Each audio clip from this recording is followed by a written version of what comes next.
Welcome back sa ating channel. Naging mainit nga no sa hindi umano sa mundo ng social media. Tila pahiya na naman ang tambalos-los na ito kay Attorney Salvador Panelo matapos nga ang paninira na ginagawa nila kay Vice President Sara Duterte ay hindi nga natiis ni Attorney Salvador na ipagtanggol ang taong bayan, lalong-lalo na si Vice President Sara Duterte dahil talagang sumosobra na nga ang paninirang ginagawa ng mga tambalos-los na ito. Isa na rin itong si Franz Castro na ito na tila tumapang dahil nagkaroon ng kakampi na sirain si Vice President Sara Duterte na hinahanap ang confidential fund at talagang ginastos nga lang daw ito ni Vice President Sara Duterte ng ilan araw, kaya naman iimbestigahan daw ng COA si Vice President Sara Duterte. Kaya naman talagang pinaliwanag nga ni Attorney Salvador Panelo kung ano nga ba talaga ang ibig sabihin ng confidential fund. Ang nakapagtataka dito mga kaibigan, bakit ang daming meron confidential fund at mas malaki pa kaysa kay Vice President Sara Duterte na kasama di umano ni tambalos-los, ngunit hindi nga nila iniimbestigahan kahit walang napupuntahan ang mga confidential fund na hawak nila. Dito natin makikita na talagang ang target lamang nila na pabagsakin ay si Vice President Sara. Wala nang iba, ngunit hindi nga nila matitinag ang suporta ng taong bayan dahil naniniwala sila sa paninindigan ni Vice President Sara Duterte, dahil kung titingnan natin ay matapang talaga na hinaharap ang mga problema ng bansang Pilipinas, hindi gaya ng mga tambaluslos na nagpapatama lamang ng bulsa at tiyan. Well mga kaibigan, para nga sa karagdagang impormasyon, panoorin nga natin ang buong video. At kung bago ka pa lamang sa aking channel, huwag kalimutan i-click ang subscribe button at notification bell para lagi kang updated sa ating mga bagong video. At para sa sulit viewers natin dyan, maraming salamat sa walang sawang pagsuporta. Grabe yung mga issue ngayon. Ano bang nangyari sa mundo? Ano bang nangyari sa Pilipinas? Ha? Grabe na po guys, na parang patindi na talaga. Ito mas grabe ito mga kaibigan, dahil si Attorney Panelo mga kaibigan, ito inaaraw-araw na rin niya itong mga makaliwa. At palagi niyang ina-address itong si House Speaker Martin.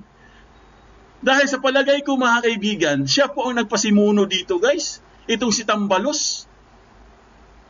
Kasi tingnan nyo hindi niya pinapansin yung mga makaliwa na hindi na po maganda ang ginagawa sa loob ng Kamara. Bastos po mga kaibigan ang ginagawa nila.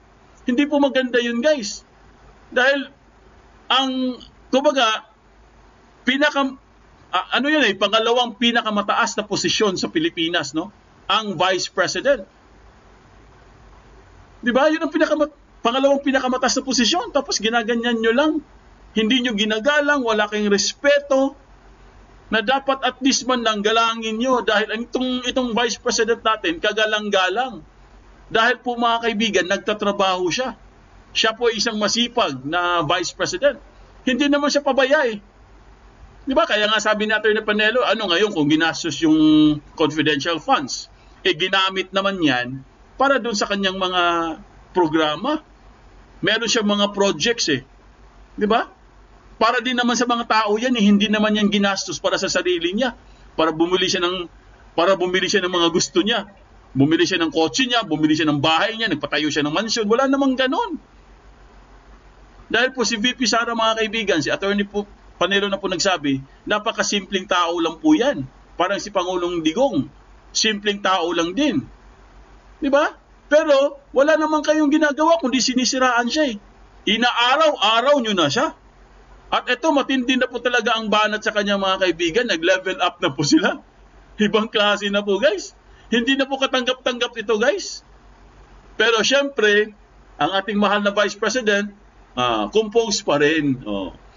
Hindi pa rin siya yung basta-basta lang sumasagot, no? Syempre, pinag-aaralan niya yan eh. Alam naman natin na si Vice President Sara Duterte guys, matagal po naging alkalde yan sa Davao.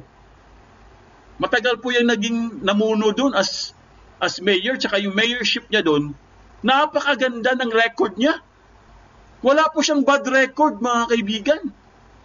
Ever since, kayo lang nagbibigay ng masamang impression sa kanya, kayong mga tatlong itlog, tatlong bugok. O kayong mga bugok, dapat kayong ihiwalay na. Baka mabukok din yung iba. Baka mahawa. Di ba? Di ba pag may bulok, no? May bulok sa, may bulok na na kamatis, dapat tanggalin mo yun kasi pag hindi mo tinanggal yung bulok, mabubulok lahat mahahawaan dapat talaga panahon na para alisin ang mga bulok sa Kongreso. Di ba? So nakakaasa mga kaibigan, no? So umpisahan na po natin, no? Unahin na po natin dito si GMA guys, no? Kung ano ba talagang balita dito. Pero bago lahat, mag-quick shoutout lang tayo mga kaibigan para sa ating mga suki, okay? Once again, huwag kayong magalit shoutout lang tayo. Alright? Ito, sige. Bibilisan lang natin, bibilisan lang. Okay? Ayan, si Susan Aveles. Ayan. Good evening sa iyo dyan. Ayan, mega love shoutout. Si Sandy Escolano, Virginia Gregorio, Cora Takahashi, hello! Good evening, foodie! Ayan, Naomi Paloma, Biota Galvan, si Teresa Talim, sino pa? Si Ako Bisdak. Si Ako Bisdak. Good evening sa ating lahat. Ayan, si Glenda Gianito. Si Leti Lopez, Imelda Aquino, Margarita Libon, Ronald Talapian. Ayan. Nilbert Badiles, mega love shoutout sa iyo dyan. Elite Warriors, Leti Lopez, Victoria Galvez, Marvic Garciano, Elena Calapis, at marami pang iba. No, babasahin po natin mamaya guys, no, yung mga nyo, yung mga comment nyo at mga tanong nyo mga kaibigan. Babasahin po natin mamaya yan, okay? Kaya kailangan yung magtanong guys para yung mga discussions natin tuloy-tuloy. Alright? Ayan si Adela Esteves. Basta kami, Inday Sara Duterte pa rin. Kami, ang mga politikong tambalos. Dapat mawala na sila sa 2028. God bless Sara Duterte. Mabuhay po kayo. Yes, I agree. Si Eduardo Gacos. Sir Foodie, shout out. Shout out sa iyo dyan. Eduardo Gacos. Ayan. Mega love shout out. Adela Esteves. Ayan. So tuloy-tuloy na po tayo mga kaibigan. Eto na po. Nagtuslok na rin ako, Sir Foodie. Maraming salamat sa pagtuslok. Ang bilis talaga ni Eduardo Gacos tumuslok. Galing talaga. So mga kaibigan, ito na po, no? Ito na po ang ating balita, guys. Ayan, no? Basahin nyo sa screen nyo, mga kaibigan. Lakihan natin para makita nyo. Yan po ang nangyari kay GMA ngayon. Ano bang nangyari talaga dyan?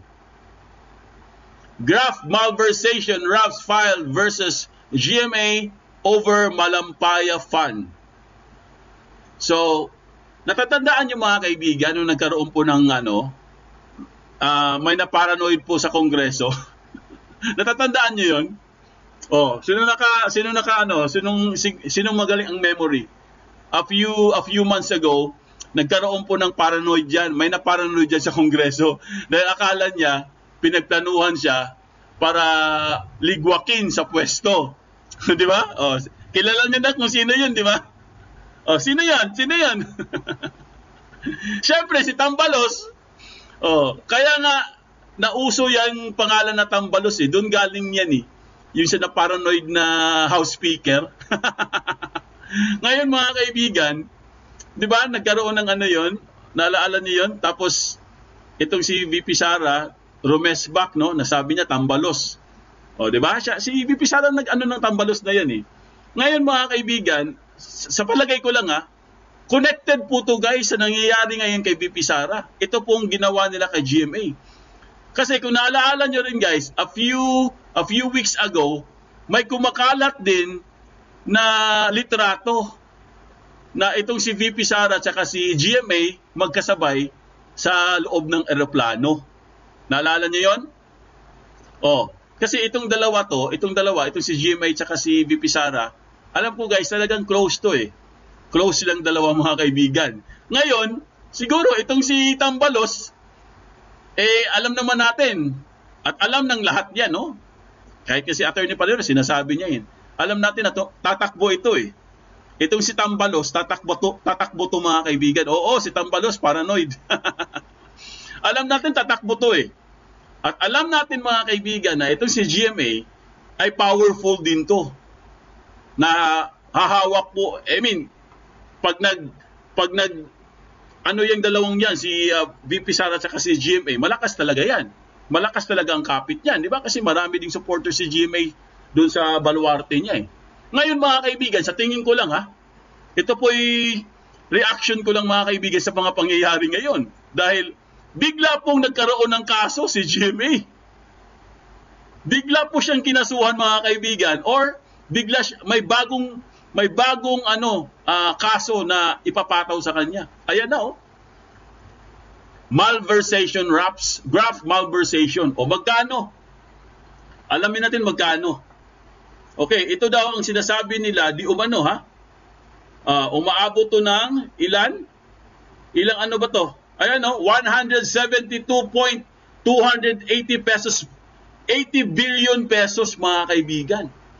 172.280 billion pesos. Itong sinasabing pera na to mga kaibigan, ito daw yung kumbaga ito yung the decree allowed the government to enter several service contract agreements including the natural gas project in the Camago Malampaya Reservoir that remitted to the government a net share of 172.280 billion pesos, known today as the Malampaya Fund. Alright. Ngayon, ang nangyari, out of the net share, Arroyo disbursed a total of 38.807 billion pesos throughout her presidency. The Commission on Audit or COA categorized is improper due to non-compliance with existing laws. Sinilip po siya ng COA mga kaibigan at bigla ang lahat, nagulat ang lahat. Bakit biglang nagkaganon? Anong nangyari? Grabe talaga sila, no? Grabe sila guys, talagang gumaganti sila mga kaibigan. Sa tingin ko lang mukhang gumaganti po guys. Talagang meron talaga silang plano dito. Ito si GMA. Tapos mamaya-maya pag-uusapan din natin yung mga natanggal. No, mga sinibak. Di umano sinibak na sa mga 13 daw yun, no? Yun daw yung mga ni Digong. Tapos ito naman si GMA. Tapos si Sara pa. Grabe na talaga sila mga kaibigan. Ano ba ibig sabihin nito guys? Sa palagay nyo, ano kayang ibig sabihin nito? Sino kaya nag-utos? Ayun, sinabi na ni Margarita Libon eh. Sino kaya nag-utos? Ayan, sabi ni Susan, 38 billion. 38 billion mga kaibigan. I mean, matagal na to guys. Kailan pa to? During her administration. Pero bakit ngayon lang nila sinilip? Yan matagal na to. Basahin natin uli basahin natin yung ibang para meron po tayong sources, no? Dito nakalagay in 2016, then Ombudsman Conchita Carpio Morales cleared Arroyo. Ito iklaro ko lang sa inyo mga kaibigan 2016 Okay, babasahin ko lang Ito in 2016, then Ombudsman Conchita Carpio Morales cleared Arroyo. Ano ibig sabihin cleared Arroyo? Ibig sabihin, walang irregularities. Cleared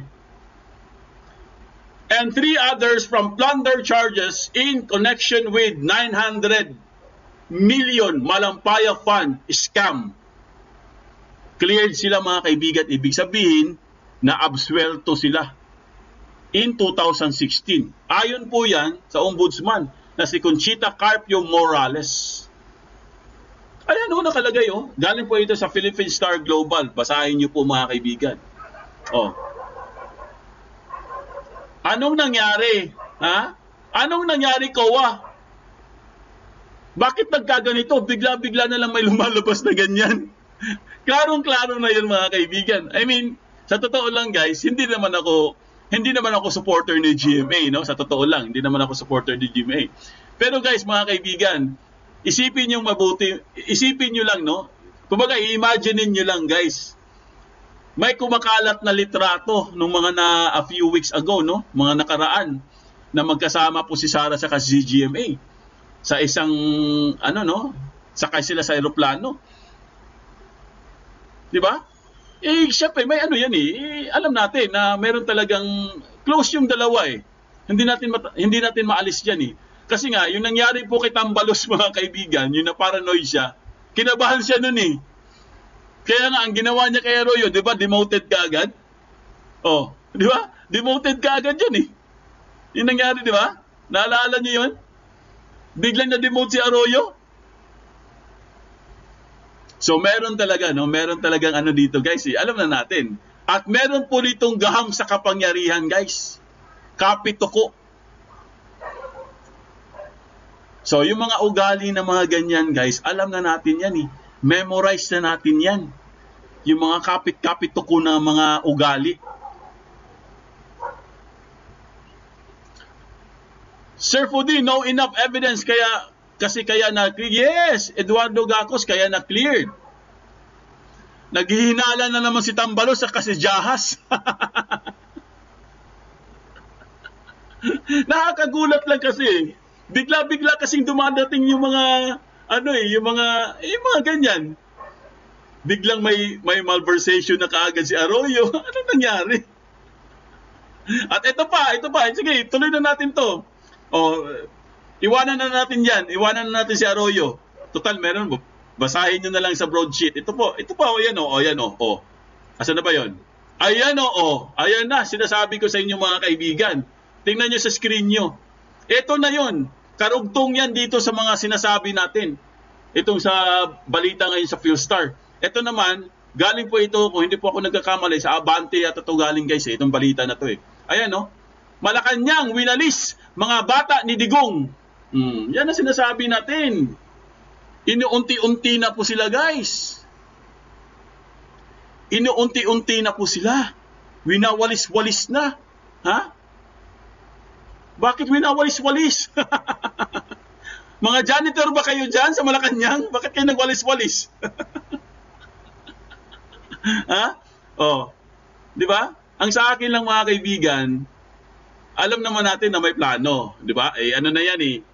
Clear, meron ng clear and present na programa eh. Alam na ng lahat yan. Kaya bakit nila ginagawa ito? Dahil nga, di ba? May mga lumalabas na mga ugong-ugong, mga balita-balita na mayroon dong nag-feed ng mga balita or mga sources galing sa loob at binabato sa mga vlogger. Wow! May ganun pa silang nalalaman?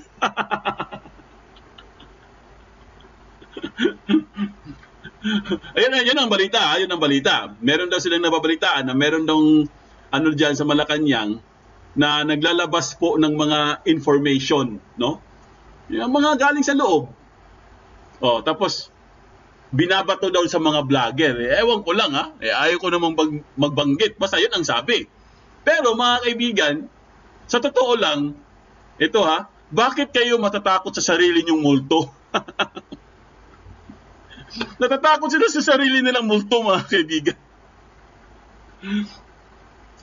Porket may mga vlogger, may mga nagsasalita, may nag-expose, katulad ni Maharlika, di ba? Nag-expose yan eh. No. Ganyan na kaagad ang perception nyo. May mga impormasyon na galing sa Malacanang na inilalabas at binibigay sa mga vlogger. Bakit ganun? Di ba? Ibig sabihin takot talaga kayo. Di ba? Yan ang tingin ko ha. Yun ang tingin ko. Hindi ko naman sinabing confirm. Pero palagay ko lang, takot talaga sila. Anong tinatago? Kasi kung tutusin guys, vlogger lang naman kami. Di ba? Malaki kayo. Malacanang kayo eh. Pero bakit kayo na-intimidate sa vlogger? Well, wala namang sinasabi sa balita na vlogger, no? Wala namang sinasabi sa balita. Sabi ko nga, disclaimer ha. Ako lang nag-invento nito ha. Analyze ko lang to, no? Ito lang yung analogy ko guys, no? Ito lang yung reaction ko sa itong nangyayari. Kasi nga, may lumalabas na mga balita na kaya daw tinanggal itong mga to dahil nga may mga information sa loob ng Malacanang ay lumalabas. Maraming mata sa palasyo. Ilan bang mata ng ahas? Di ba dalawa lang naman? Baka maraming ahas. Utos ni Katawang Palaka na ahas ang ulo. Utos ng Commander-in-Chief na si Lisa, sabi ni Susan. Ay, nako. Ano bang nangyari sa atin? Ay, ano ko lang ya. Kumbaga, analysis ko lang yun ha. Ito, basahin na po natin guys para makumpleto po natin yung konteksto, no? Ito sabi po sa balita. Tingnan natin kung anong balita to. Ayan, tonight Abante po. Abante tonight. Ayan. Okay? Galing po ito sa Abante tonight. Sa pool ng Sibakin na ipinatupad sa Malacanang ang mga opisyal na close umano kay dating Pangulong Rodrigo Duterte. Ayan ha. Galing yan sa balita Ayan Ayon sa source ng online news Politico, 8 matataas na opisyal ng gobyerno ang kasama sa mga pinatalsik sa kanilang mga pwesto. 8 matataas. Meron palang opisyal, 8. Meron palang 8 officials mga kaibigan na nakasama po sa sinipa. Wow! Grabe Akala ko hindi sila mga opisyal Akala ko yung mga parang ordinary employee lang, no? Yung mga dating mga ano doon na andun pa si Tatay Digong. Ngayon pala, 8 matataas na opisyal kasama pala sa sinipa. Wow! Anong nangyari? Tinukoy ng source, sina National Coast, ito na, pinangalanan na mga kaibigan, makinig kayo Tinukoy ng source na sina National Coast Watch Council, Secretariat, Executive Director at si Undersecretary Edmond Tayao at si Undersecretary Crisostomo Beltran ng Presidential Management Staff or PMS na kabilang sa mga sinibak ng Malacanang. Ayun, tumpak! PMS pala. Sabi nga, tama nga ang balita-balita. Ayun. Tama nga guys. Yung mga umuugong-ugong na balita na meron daw naglalabas ng mga informasyon sa Malacanang at binibigay sa mga vlogger, ay tama nga. PMS Galing po ito sa Presidential Management Staff. Totoo nga. Di ba? So, takot talaga sila. Takot po sila mga kaibigan. Takot sila sa mga vlogger. Pero bakit sila matatakot sa mga vlogger kung wala naman silang tinatago? Di ba? Kung meron kayong tinatago, yun, matatakot kayo sa vlogger. Pero kung wala naman kayong tinatago, bakit kayo matatakot? Ano bang nangyari sa inyo? Ayun, kasama pa umano sa mga sinipa sa kanilang pwesto, sina Assistant Executive Secretary Margarita Yo, Assistant Executive Secretary Johnny Richie Gigayon, Presidential Complaint Center or PMC Director James Mabilin, Malacanang Records Office Director the 4th Zenny Ferolino, ENAD at Director the 3rd James Juper Aguilar at Anti-Terrorism Council Program Management Center Director Generoso Bolina. Ayun ang mga opisyal mga kaibigan na tinanggal. Grabe. Wala pang konfirmasyon tungkol dito ang Malacanang. Wala pa daw konfirmasyon tungkol dito ang Malacanang. So, binalita to mga kaibigan, galing po ito sa Abante Tonight hindi po ito galing sa akin. Ayun meron namang pinakita ko naman sa inyo. Ayan tingnan nyo na lang, basahin nyo na lang sa Abante Tonight para po malaman nyo talaga na meron talagang binalita. Okay? Pero ang sabi ng Malacanang, ang sabi sa balita, wala pa daw konfirmasyon ang Malacanang. Gano'n naman palagi. Palagi namang nauuna ang balita Tapos maya-maya, yun pala, sinibak na pala talaga. Ayaw nyo lang sabihin, kayo talaga. Ay, nako. Yan ang sinasabi natin mga kaibigan. Bakit ganito? Bakit unti-unti na po silang gumagalaw? Bakit ang aga naman? Masyadong too early, no? Too early. Sabi nga nila, early birds catches the precious worm. Hindi sila umamin, hindi rin nag-denied, sabi ni Margarita Libon. Unfair yan kasi wala naman silang kasalanan. Wala talaga silang kasalanan. Pero bakit sila tinanggal? Dapat nga si Bonjing sa si Katabang matanggal Di ba? Dapat si Bonjing na lang kasi kitapang ang tinanggal eh. Bakit itong mga to na wala naman tong kinalaman? Di ba? Kung meron po talagang lumalabas na impormasyon sa Malacanang, bakit sila ang pinagdidiskitahan? Ibig sabihin guys, threatened talaga sila. Oh, di ba? Threatened talaga sila mga kaibigan. Yan na po ang masasabi ko dyan. Takot talaga sila sa mga vlogger. Pero sa totoo lang, bakit sila matatakot sa mga vlogger? Sus Maria Joseph. Di ba? Tama ba guys? Bakit kayo matatakot sa mga vlogger? Ay nako, Diyos ko, Marimar. Ano bang nangyari sa inyo? Di ba? Bakit ganun mga kaibigan? Ito po, pakinggan po natin itong balita. Nahaharap sa panibagong graft at malversation complaints si dating Pangulo at ngayoy House Deputy Speaker Pampanga Representative Gloria Macapagal Arroyo. Kaugnay ito ng umano'y maling paggamit ng 38.8 billion pesos na halaga ng Malampayo Fund. Batay sa mga tagapanguna ng National Association of Electricity Consumers for Reforms Incorporated at boses ng Consumer Alliance Incorporated, nag-ugat ang kanilang reklamo sa nakuhang ulat mula sa Commission on Audit o COA taong 2017 kung saan nakadetalye ang disbursements ng pondo.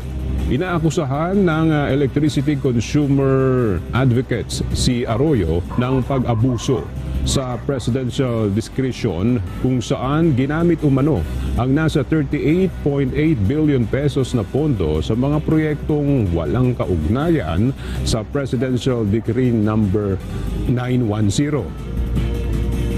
Nakasaad sa direktiba na dapat gamitin lamang ang Malampayo Fund sa mga proyektong may kinalaman sa exploration, exploitation at development ng indigenous resources na mahalaga para sa paglago ng ekonomiya. Ayan po mga kaibigan, pinakita ko lang sa inyo para at least po meron po tayong balita. Okay? Meron po tayong updates kasi kailangan natin ng source eh. Alright? So yan po mga kaibigan. No? Ano masasabi niyo dyan? Ibang klase talaga ang mga tao ngayon. So, panay na po talaga sila atake ngayon. No? Yan po ang sinasabi natin. Ngayon mga kaibigan, puntahan na po natin si VP Sara. Okay? Dahil nalaman na natin, ito na nga, no? itong kay GMA, tapos itong mga sinibak sa pwesto. Ngayon, si VP Sara naman ngayon, kanina lang, no? Ito, alam nyo na to, di ba? Saan na ba yun? O, ayan. Panibago po nilang atake kay VP Sara, mga kaibigan. Patindi ng patindi. Pa-level up ng pa-level up, guys. No?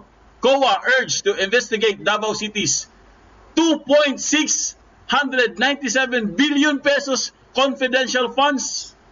Grabe naman sila. 2 billion talaga. Grabe naman kayo. Ibang klase talaga kayo gumawa ng balita. O, ayan mga kaibigan. Yan ang sinasabi ko sa inyo. Bagong pasabog nila para kay VP Sara. 2 billion guys. Sisilipin daw ng COA. Oh. Or imbestigahan daw ng COA. Ito yung nagamit po ng Davao City guys, confidential funds. Simula nung naging mayor si Sara.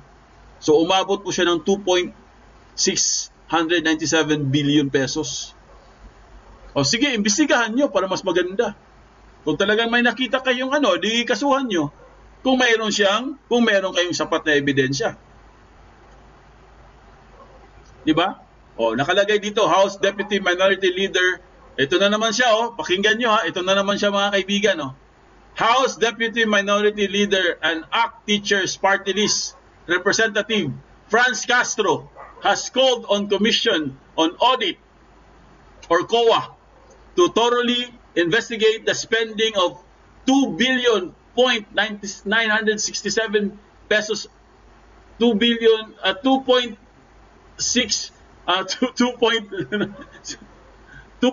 billion pesos Davao City confidential funds. Ayan. Grabe, ang laki nun The said confidential funds were spent in 6 years. 6 years naman pala eh. Ginagamit yan, yung 2 billion na yan, within 6 years mga kaibigan.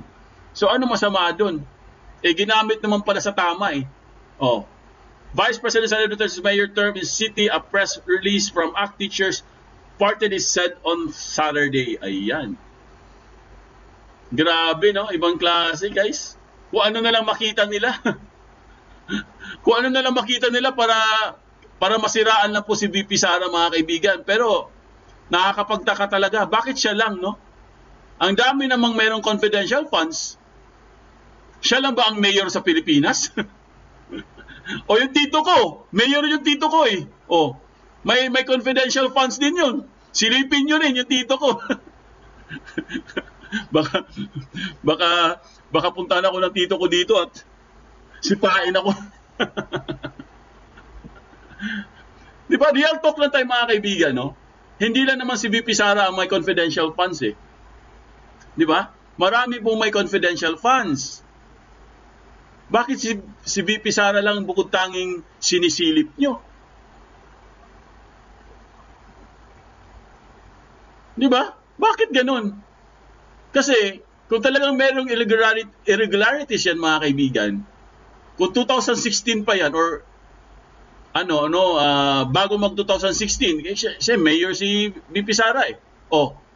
Ibig sabihin wala nasilip ang COA na katiwalian? Di ba?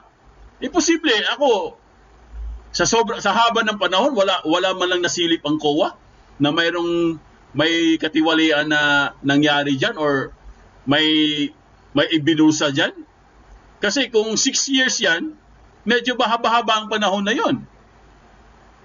Diba? Ibig sabihin, wala pong nangyaring ibinusa na pera diyan. Ginamit po yan sa tama. Gusto nyo lang talagang siraan si VP Sara. Tapos, yun ang gusto nyo. Di ba? Oh, may video po. Tama, may video po mga kaibigan. Oh, yan oh. May video na pinakita lahat po ng mga ginagawa niya tungkol sa CF niya nung mayor pa siya. Siguradong mapapahanga ka sa kanya. Yes, di ba? May video po yan. Di ba? Pinakita ko na sa inyo yan dati, the last time. Meron po siyang video niyan, kompleto. Oh, may video din siya kanina, pinakita ko rin sa inyo. OVP naman 'yon. Oh. Kompleto po. Kaya hindi po nila pwedeng sabihin na wala siyang ginawa sa Davao. Na ginastos niya ang 2 billion sa sarili niya. Ano, nagpagawa siya ng mansyon? Ano, nag-travel si Sara? Oh, may nabalitaan ba kayo nagpagawa siya ng mansyon? May nabalitaan ba kayo nag-around the world siya? Oh, wala, di ba? Ibig sabihin, ginamit ang confidential funds na yan para sugpuin ito or tugisin itong mga makaliwa. O ayan, ang linis ng Davao. Di ba? Wala na po silang ano ngayon. Insurgency free po ang Davao, mga kaibigan. Bravo! Palakpakan po natin si VP Sara. Insurgency free ang Davao, mga kaibigan. O, mahiya naman kayo. Kayong mga tumutuligsa, kayong mga naninira kay VP Sara, kung gusto nyo, bisitahin nyo ang Davao para tumigil na kayo. Ang ingay nyo eh. Pudinet, ang ingay mo, Pudinet. Dito nga natin makikita mga kaibigan ang pagkabayas nga ng mga politiko na ito, lalong-lalo na ang mga tambaloslos sa paninira nila kay Vice President Sara Duterte. Ngunit hindi nga ito matitinag dahil nga maraming nagtatanggol at pinaglalaban di umano si Vice President Sara Duterte sa mga tambaloslos na ito. Well mga kaibigan, kung kayo ang tatanungin, kanino kayo maniniwala? Kay Vice President Sara Duterte, kay Castro o kay Martin Romualdez? Just comment below sa ating comment section at ating pag-uusapan.